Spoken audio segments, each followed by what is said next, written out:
রমানাথ শীলের ত্রিতল অট্টালিকায় সর্বোচ্চ তলের ঘরে গোপীনাথ শীলের স্ত্রী গিরিবালা বাস করে। শয়নকক্ষের দক্ষিণ দ্বারের সম্মুখে ফুলের টবে গুটি কতক বেলফুল এবং গোলাপ ফুলের গাছ। ছাত্রী উচ্চ প্রাচীর দিয়া ঘেরা। বহির্দৃশ্য দেখিবার জন্য প্রাচীরের মাঝে মাঝে একটি করিয়া ইট ফাঁক দেওয়া আছে। শোবার ঘরে নানা বেশ এবং বিবেশ বিশিষ্ট বিলাতি নারী মূর্তির বাঁধানো এনগ্রেভিং টাঙানো রহিয়াছে, কিন্তু প্রবেশদ্বারের সম্মুখবর্তী বৃহৎ আয়নার ওপরে ষোড়শী গৃহস্বামিনীর যে প্রতিবিম্বটি পড়ে, তাহা দেয়ালের কোনো ছবি অপেক্ষা সৌন্দর্যে ন্যূন নহে। গিরিবালার সৌন্দর্য অকস্মাৎ আলোক রশ্মির ন্যায়, বিস্ময়ের ন্যায়, নিদ্রাভঙ্গে চেতনার ন্যায় একেবারে চকিতে আসিয়া আঘাত করে এবং এক আঘাতে অভিভূত করিয়া দিতে পারে। তাহাকে দেখিলে মনে হয় ইহাকে দেখিবার জন্য প্রস্তুত ছিলাম না। চারিদিকে এবং চিরকাল যেরূপ দেখিয়া আসিতেছি, এ একেবারে হঠাৎ তাহা হইতে অনেক স্বতন্ত্র। গিরিবালাও আপন লাবণ্য উচ্ছ্বাসে আপনি আদ্যপান্ত তরঙ্গিত হইয়া উঠিয়াছে। মদের ফেনা যেমন পাত্র ছাপিয়া পড়িয়া যায়, নবযৌবন এবং নবীন সৌন্দর্য তাহার সর্বাঙ্গে তেমনি ছাপিয়া পড়িয়া যাইতেছে। তাহার বসনে, ভূষণে, গমনে, তাহার বাহুর বিক্ষেপে, তাহার গ্রীবার ভঙ্গিতে, তাহার চঞ্চল চরণের উদ্দাম ছন্দে, নূপুর নিক্কণে, কঙ্কণের কিঙ্কিণীতে, তরল হাস্যে, ক্ষিপ্র ভাষায়, উজ্জ্বল কটাক্ষে একেবারে উচ্ছৃঙ্খলভাবে উদ্বেলিত হইয়া উঠিতেছে। আপন সর্বাঙ্গে এই উচ্ছ্বলিত মদির রসে গিরিবালার একটা নেশা লাগিয়াছে।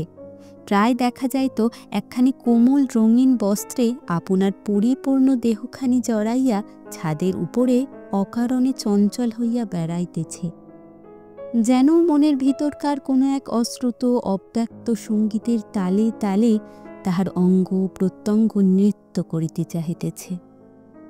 আপনার অঙ্গকে নানা ভঙ্গিতে উৎক্ষিপ্ত, বিক্ষিপ্ত, প্রক্ষিপ্ত করিয়া তাহার যেন বিশেষ কি এক আনন্দ আছে। সে যেন আপন সৌন্দর্যের নানা দিকে নানা ঢেউ তুলিয়া দিয়া সর্বাঙ্গের উত্তপ্ত রক্তস্রোতে অপূর্ব পুলক সহকারে বিচিত্র আঘাত প্রতিঘাত অনুভব করিতে থাকে। সে হঠাৎ গাছ হইতে পাতা ছিঁড়িয়া দক্ষিণ বাহু আকাশে তুলিয়া সেটা বাতাসে উড়াইয়া দেয়। অমনি তাহার বালা বাজিয়া ওঠে, তাহার অঞ্চল বিস্রস্ত হইয়া পড়ে।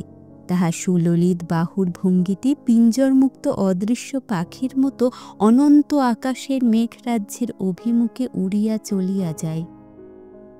হঠাৎ সে টব হইতে একটা মাটির ঠেলা তুলিয়া অকারণে ছুঁড়িয়া ফেলিয়া দেয়।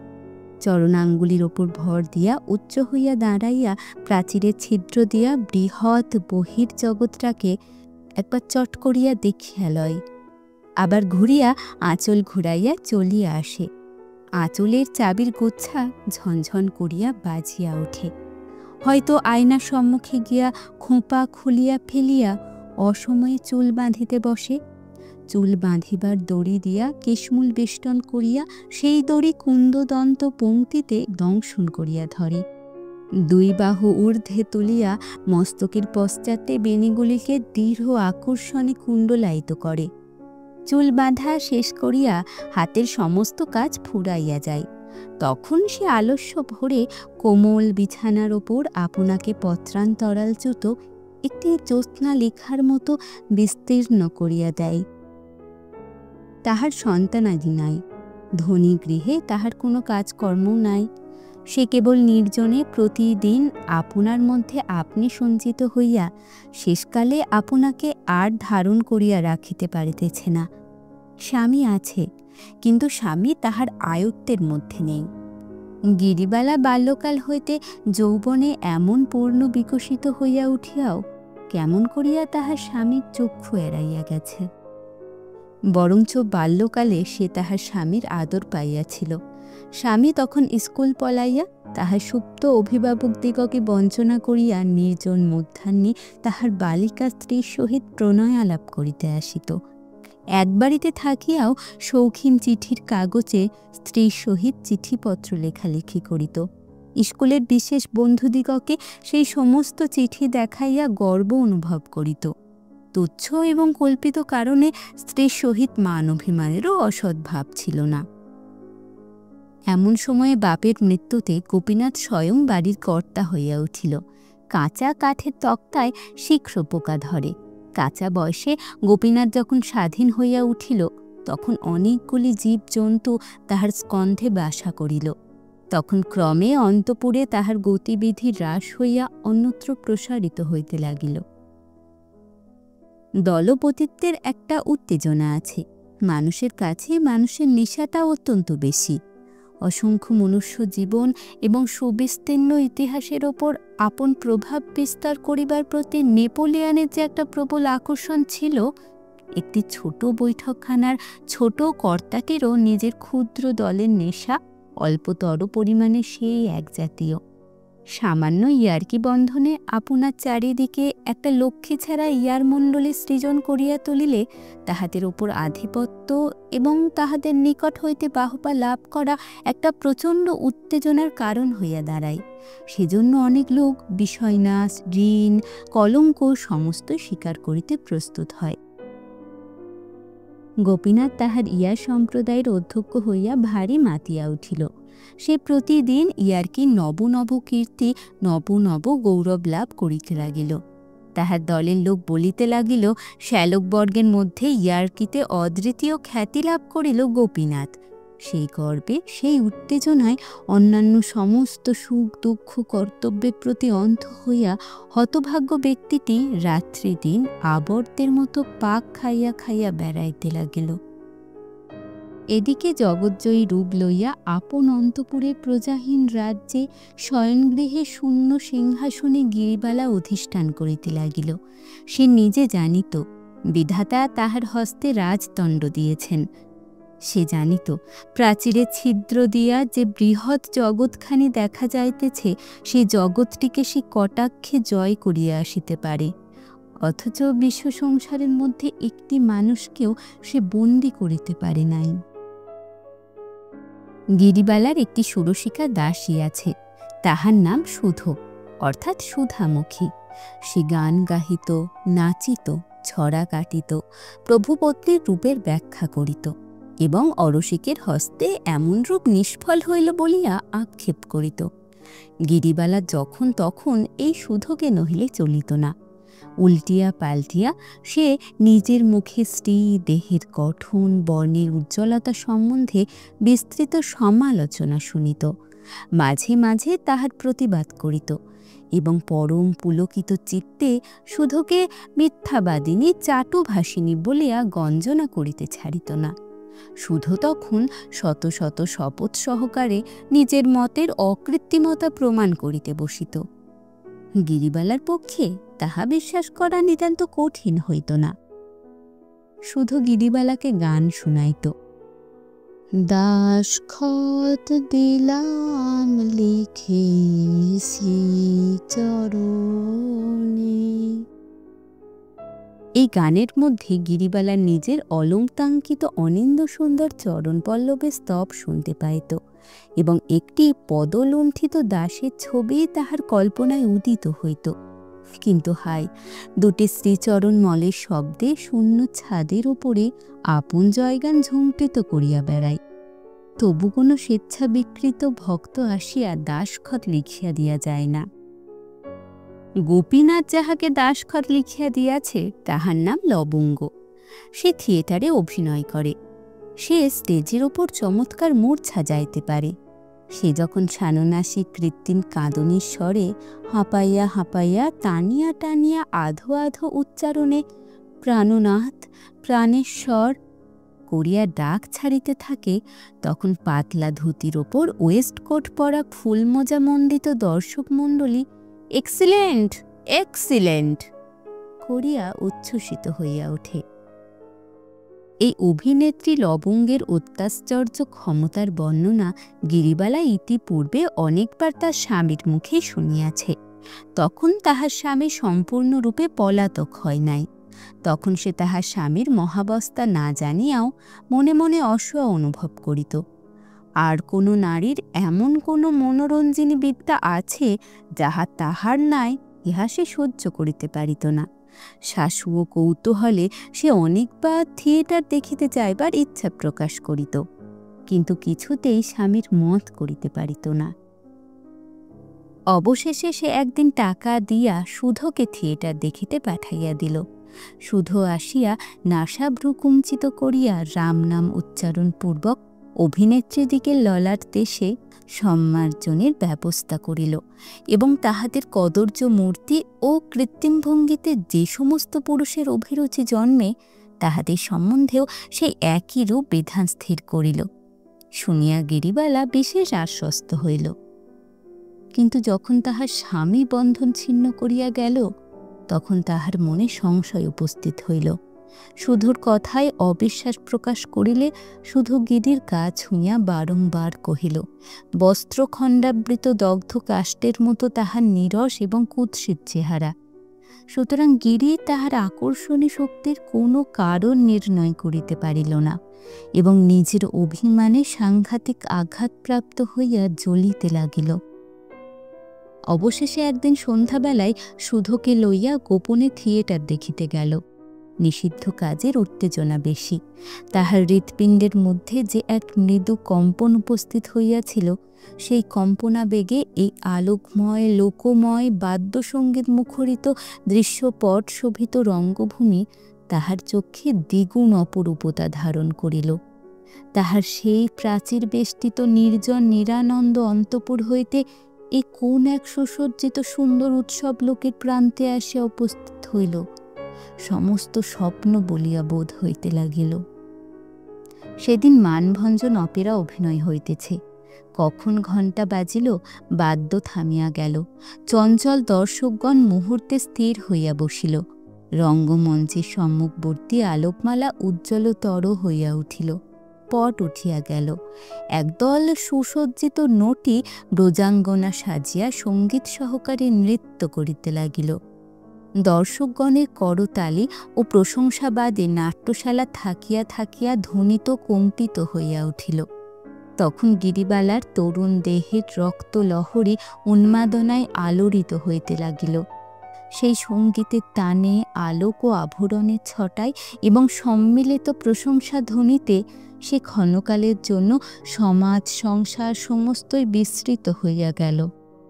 মনে করিল এমন এক জায়গায় আসিয়াছে যেখানে বন্ধন মুক্ত সৌন্দর্যপূর্ণ স্বাধীনতার কোনো বাধা মাত্র নাই।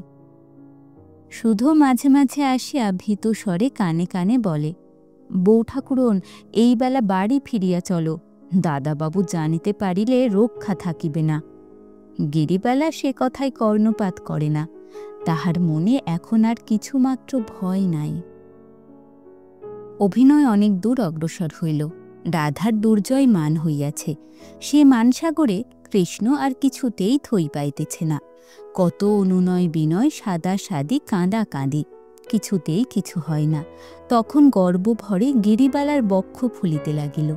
কৃষ্ণের এই লাঞ্ছনায় সে যেন মনে মনে রাধা হইয়া নিজের অসীম প্রতাপ নিজে অনুভব করিতে লাগিল। কেহ তাহাকে কখনো এমন করিয়া সাধে নাই। সে অবহেলিত, অবমানিত, পরিত্যক্ত স্ত্রী, কিন্তু তবু সে এক অপূর্ব মোহে স্থির করিল যে এমন করিয়া নিষ্ঠুরভাবে কাঁদাইবার ক্ষমতা তাহারও আছে।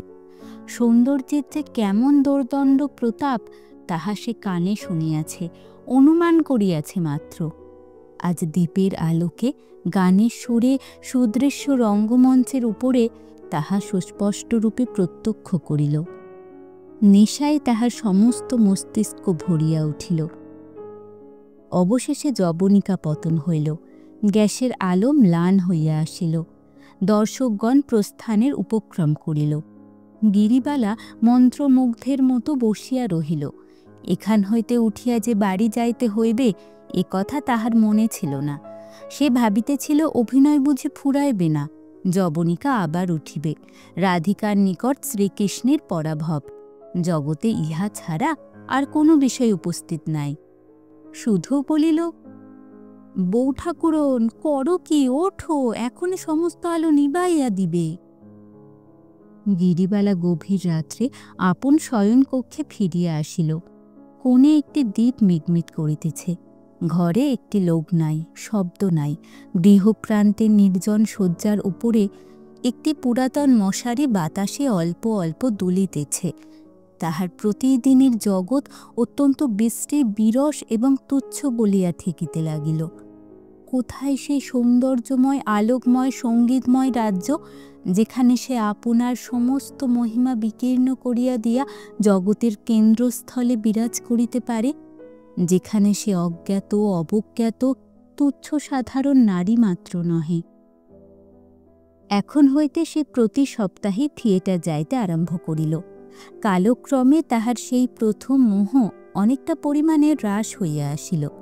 এখন সে নটনটীদের মুখের রংচং, সৌন্দর্যের অভাব, অভিনয়ের কৃত্রিমতা সমস্ত দেখিতে পাইল। কিন্তু তবু তাহার নেশা ছুটিল না।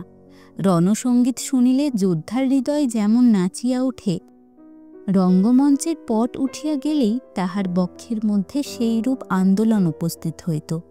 ওই যে সমস্ত সংসার হইতে স্বতন্ত্র, সুদৃশ্য, সমুচ্চ সুন্দর বেদিকা স্বর্ণলেখায় অঙ্কিত, চিত্রপটে সজ্জিত, কাব্য এবং সঙ্গীতের ইন্দ্রজালে মায়ামণ্ডিত, অসংখ্য মুগ্ধ দৃষ্টির দ্বারা আক্রান্ত, নেপথ্য ভূমির গোপনতার দ্বারা অপূর্ব রহস্যপ্রাপ্ত, উজ্জ্বল আলোকমালায় সর্বসমক্ষে সুপ্রকাশিত, বিশ্ববিজয়িনী সৌন্দর্যরাজ্ঞের পক্ষে এমন মায়াসিংহাসন আর কোথায় আছে?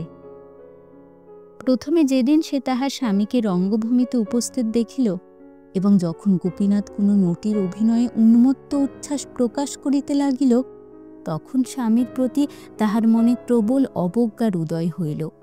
সে জর্জরিত চিত্তে মনে করিল, যদি কখনো এমন দিন আসে যে তাহার স্বামী তাহার রূপে আকৃষ্ট হইয়া দগ্ধপক্ষ পতঙ্গের মতো তাহার পদতলে আসিয়া পড়ে, এবং সে আপন চরণ নখরের প্রান্ত হইতে উপেক্ষা বিকীর্ণ করিয়া দিয়া অভিমান ভরে চলিয়া যাইতে পারে, তবেই তাহার এই ব্যর্থ রূপ, ব্যর্থ যৌবন সার্থকতা লাভ করিবে। কিন্তু সে শুভদিন আসিল কই? আজকাল গোপীনাথের দর্শন পাওয়াই দুর্লভ হইয়াছে। সে আপন প্রমত্ততার ঝড়ের মুখে ধূলিধ্বজের মতো একটা দল পাকাইয়া ঘুরিতে ঘুরিতে কোথায় চলিয়া গিয়াছে তাহার আর ঠিকানা নাই। একদিন চৈত্র মাসের বাসন্তী পূর্ণিমায় গিরিবালা বাসন্তী রঙের কাপড় পরিয়া দক্ষিণ বাতাসে অঞ্চল উড়াইয়া ছাদের উপর বসিয়াছিল। যদিও ঘরে স্বামী আসে না, তবু গিরি উল্টিয়া পাল্টিয়া প্রতিদিন বদল করিয়া নূতন নূতন গহনায় আপনাকে সুসজ্জিত করিয়া তুলিত। হীরামুকুতার আভরণ তাহার অঙ্গে প্রত্যঙ্গে একটি উন্মাদনা সঞ্চার করিত। ঝলমল করিয়া রুনুঝুনু বাজিয়া তাহার চারিদিকে একটি হিল্লোল তুলিতে থাকিত। আজ সে হাতে বাজুবন্ধ এবং গলায় একটি চুনি ও মুক্তার কণ্ঠি পরিয়াছে, এবং বাম হস্তের কনিষ্ঠ অঙ্গুলিতে একটি নীলার আংটি দিয়াছে। শুধু পায়ের কাছে বসিয়া মাঝে মাঝে তাহার নিটোল কোমল রক্তোৎপল পদপল্লবে হাত বুলাইতেছিল, এবং অকৃত্রিম উচ্ছ্বাসের সহিত বলিতেছিল, আহা বউ ঠাকুরন, আমি যদি পুরুষ মানুষ হইতাম, তাহা হইলে এই পা দুখানে বুকে লইয়া মরিতাম। গিরিবালা সগর্বে হাসিয়া উত্তর দিতেছিল, বোধ করি বুকে না লইয়াই মরিতে হইত, তখন কি আর এমন করিয়া পা ছড়াইয়া দিতাম? আর বকিস নে, তুই সেই গানটা গা। শুধু সেই জ্যোৎস্না প্লাবিত নির্জন ছাদের উপর গাহিতে লাগিল, দাসখত দিলাম লিখে শ্রীচরণে, সকলে কি থাকুক বৃন্দাবনে। তখন রাত্রি 10টা। বাড়ির আর সকলে আহারাদি সমাধা করিয়া ঘুমাইতে গিয়াছে। এমন সময় আতর মাখিয়া উড়ানে উড়াইয়া হঠাৎ গোপীনাথ আসিয়া উপস্থিত হইল। শুধু অনেকখানি জিভ কাটিয়া 7 হাত ঘুমটা টানিয়া ঊর্ধ্বশ্বাসে পলায়ন করিল।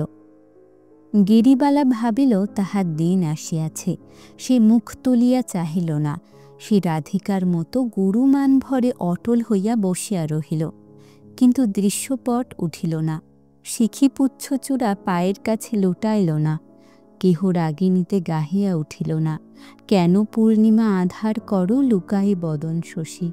সঙ্গীতহীন নীরস কণ্ঠে গোপীনাথ বলিল, একবার চাবিটা দাও দেখি।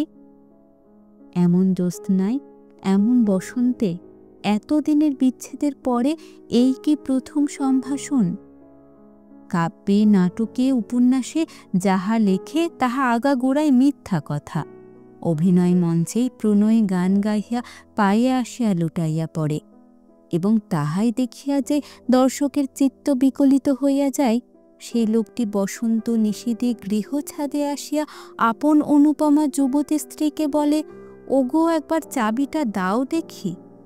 তাহাতে না আছে রাগিনী, না আছে প্রীতি, তাহাতে কোনো মোহ নাই, মাধুর্য নাই, তাহা অত্যন্ত অকিঞ্চিৎকর।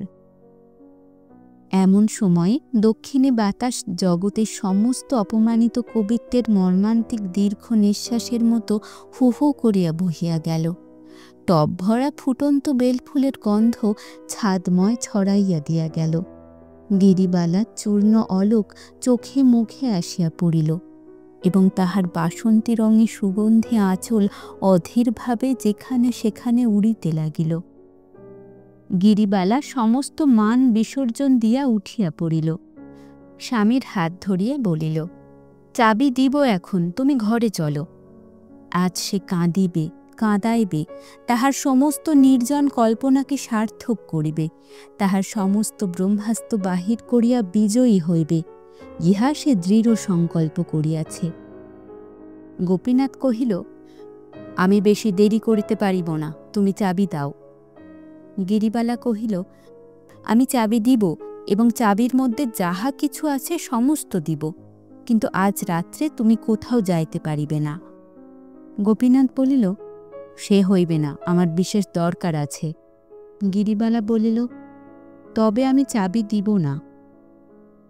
গোপী বলিল, দিবে না বই কি, কেমন না দাও দেখিব। বলিয়া সে গিরিবালার আঁচল দেখিল, চাবি নাই। ঘরের মধ্যে ঢুকিয়া তাহার আয়নার বাক্সে দেরাজ খুলিয়া দেখিল, তাহার মধ্যে চাবি নাই। তাহার চুল বাঁধিবার বাক্স জোর করিয়া ভাঙিয়া খুলিল, তাহাতে কাজললতা, সিঁদুরের কৌটো, চুলের দড়ি প্রভৃতি বিচিত্র উপকরণ আছে, চাবি নাই। তখন সে বিছানা ঘাঁটিয়া গদি উঠাইয়া আলমারি ভাঙিয়া নাস্তা নাবুদ করিয়া তুলিল। গিরিবালা প্রস্তর মূর্তির মতো শক্ত হইয়া দরজা ধরিয়া ছাদের দিকে চাহিয়া দাঁড়াইয়া রহিল। ব্যর্থ মনোরথ গোপীনাথ রাগে গড়গড় করিতে করিতে আসিয়া বলিল, চাবি দাও বলিতেছি, নহিলে ভালো হইবে না। গিরিবালা উত্তর মাত্র দিল না। তখন গোপী তাহাকে চাপিয়া ধরিয়া এবং তাহার হাত হইতে বাজুবন্ধ, গলা হইতে কণ্ঠি, অঙ্গুলি হইতে আংটি ছিনিয়া লইয়া তাহাকে লাথি মারিয়া চলিয়া গেল। বাড়ির কাহারও নিদ্রা ভঙ্গ হইল না, পল্লীর কেহ কিছুই জানিতে পারিল না। জ্যোৎস্না রাত্রি তেমনি নিস্তব্ধ হইয়া রহিল, সর্বত্র যেন অখণ্ড শান্তি বিরাজ করিতেছে। কিন্তু অন্তরের চিৎকার ধ্বনি যদি বাহিরে শোনা যাইত, তবে সেই চৈত্র মাসের সুখসুপ্ত জ্যোৎস্না নিশীথিনী অকস্মাৎ তীব্রতম আত্মস্বরে দীর্ণ বিদীর্ণ হইয়া যাইত। এমন সম্পূর্ণ নিঃশব্দে এমন হৃদয় বিদারণ ব্যাপার ঘটিয়া থাকে। অথচ সে রাত্রিও কাটিয়া গেল। এমন পরাভব, এত অপমান গিরিবালা শুধুর কাছেও বলিতে পারিল না। মনে করিল, আত্মহত্যা করিয়া এই অতুল রূপ যৌবন নিজের হাতে খণ্ড খণ্ড করিয়া ভাঙিয়া ফেলিয়া সে আপন অনাদরের প্রতিশোধ লইবে। কিন্তু তখনই মনে পড়িল, তাহাতে কাহারও কিছু আসিবে যাইবে না। পৃথিবীর যে কতখানি ক্ষতি হইবে তাহা কেহ অনুভবও করিবে না। জীবনেও কোনো সুখ নাই, মৃত্যুতেও কোনো সান্ত্বনা নাই। গিরিবালা বলিল, আমি বাপের বাড়ি চলিলাম।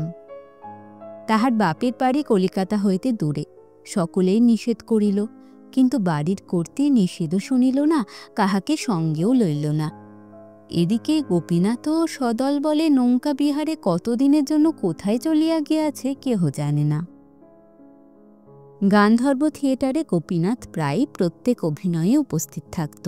সেখানে মনোরমা নাটকে লবঙ্গ মনোরমা সাজিত এবং গোপীনাথ সদলে সম্মুখে সারে বসিয়া তাহাকে উচ্চৈস্বরে বাহবা দিত এবং স্টেজের ওপর তোড়া ছুড়িয়া ফেলিত।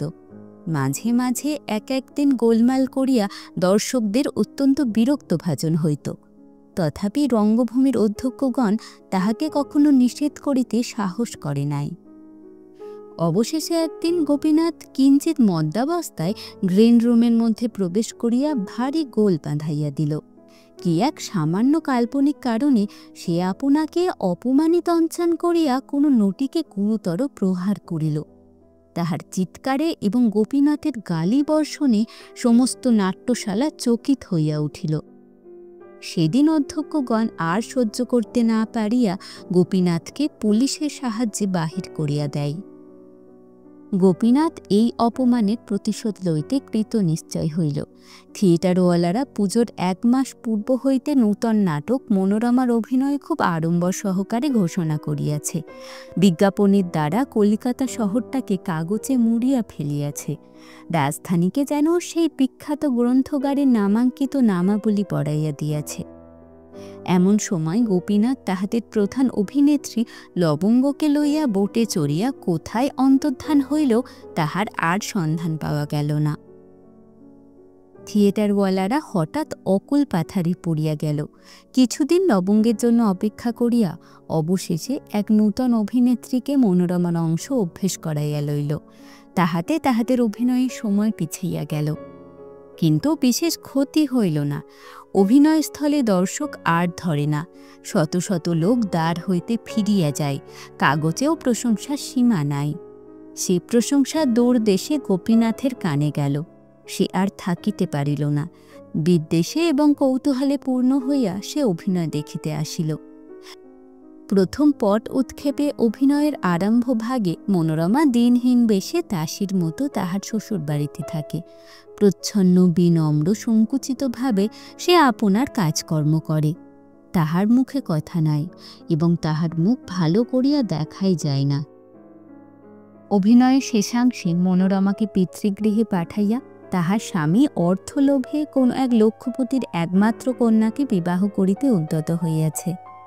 বিবাহের পর বাসর ঘরে যখন স্বামী নিরীক্ষণ করিয়া দেখিল, তখন দেখিতে পাইল এও সেই মনোরমা, কেবল সেই দাসী বেশ নাই। আজ সে রাজকন্যা সাজিয়াছে। তাহার নিরুপম সৌন্দর্য আভরণে ঐশ্বর্যে মণ্ডিত হইয়া 10 দিকে বিকীর্ণ হইয়া পড়িতেছে। শিশুকালে মনোরমা তাহার ধনী পিতৃগৃহ হইতে অপহৃত হইয়া দারিদ্র্যের গৃহে পালিত হইয়াছে। বহুকাল পরে সম্প্রতি তাহার পিতা সেই সন্ধান পাইয়া কন্যাকে ঘরে আনাইয়া তাহার স্বামীর সহিত পুনরায় নূতন সমারোহে বিবাহ দিয়াছে। তাহার পরে বাসর ঘরে মানভঞ্জনের পালা আরম্ভ হইল। কিন্তু ইতিমধ্যে দর্শক মণ্ডলীর মধ্যে ভারী এক গোলমাল বাঁধিয়া উঠিল। মনোরমা যতক্ষণ মলিন দাসী বেশে ঘোমটা টানিয়াছিল, ততক্ষণ গোপীনাথ নিস্তব্ধ হইয়া দেখিতেছিল। কিন্তু যখন সে আভরণে ঝলমল করিয়া রক্তাম্বর পরিয়া মাথায় ঘোমটা ঘুঁচাইয়া রূপের তরঙ্গ তুলিয়া বাসর ঘরে দাঁড়াইল এবং এক অনির্বচনীয় গর্বে গৌরবে গ্রীবা বঙ্কিম করিয়া সমস্ত দর্শক মণ্ডলীর প্রতি এবং বিশেষ করিয়া সম্মুখবর্তী গোপীনাথের প্রতি চকিত বিদ্যুতের ন্যায় অবজ্ঞা বজ্রপূর্ণ তীক্ষ্ণ কটাক্ষ নিক্ষেপ করিল, যখন সমস্ত দর্শক মণ্ডলীর চিত্ত উদ্বেলিত হইয়া প্রশংসার করতালিতে নাট্যস্থলে সুদীর্ঘকাল কম্পান্বিত করিয়া তুলিতে লাগিল, তখন গোপীনাথ সহসা উঠিয়া দাঁড়াইয়া গিরিবালা করিয়া চিৎকার করিয়া উঠিল। ছুটিয়া স্টেজের উপর লাফ দিয়া উঠিবার চেষ্টা করিল। বাদকগণ তাহাকে ধরিয়া ফেলিল। এই অকস্মাৎ রসভঙ্গে মর্মান্তিক ক্রুদ্ধ হইয়া দর্শকগণ ইংরাজিতে বাংলায় দূর করে দাও, বের করে দাও বলিয়া চিৎকার করিতে লাগিল। গোপীনাথ পাগলের মতো ভগ্ন কণ্ঠে চিৎকার করিতে লাগিল, আমি ওকে খুন করব, আমি ওকে খুন করব। পুলিশ আসিয়া গোপীনাথকে ধরিয়া টানিয়া বাহির করিয়া লইয়া গেল। সমস্ত কলিকাতা শহরের দর্শক 2 চক্ষু ভরিয়া গিরিবালার অভিনয় দেখিতে লাগিল। কেবল গোপীনাথ সেখানে স্থান পাইল না। আপনারা শুনছিলেন বিশ্বকবি রবীন্দ্রনাথ ঠাকুরের লেখা মানভঞ্জন। গল্পপাঠ ভালো লাগলে চ্যানেলটি সাবস্ক্রাইব করে আমাদের পাশে থাকবেন। ধন্যবাদ।